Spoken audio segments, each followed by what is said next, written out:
wata hakika wacce na tantance, domin a cikin 'yan mata ba tamkar kin zarce. Inda kika rabu da ni mai suna tabbas zan zauce. Na baki akalata ga hannaye na zo kirki gani. Wayo Allah mai so wani lambin so kai ne.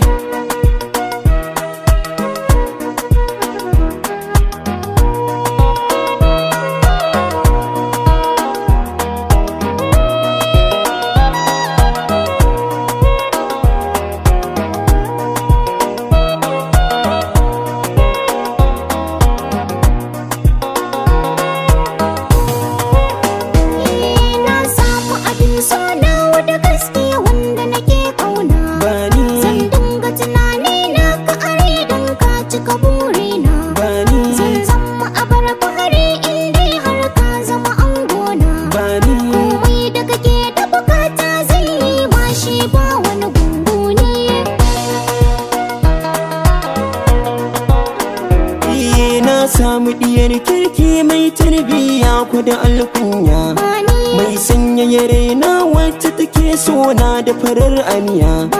Zo mi shiga lambun kauna in nuna miki soyayya, ki yi mini murmushin ki mai kyau wanda yake da ɗaruɗani.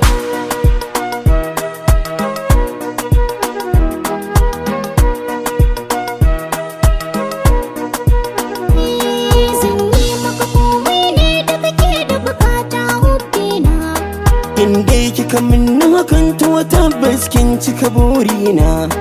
Wazan wakan ba kai ɗaya nake ƙauna. Ni na cika burina na soyayya wacce take da amfani.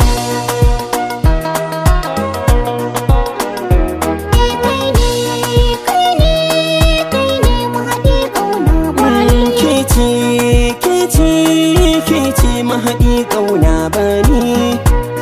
Lallai soyayya ce mahaɗin ƙauna.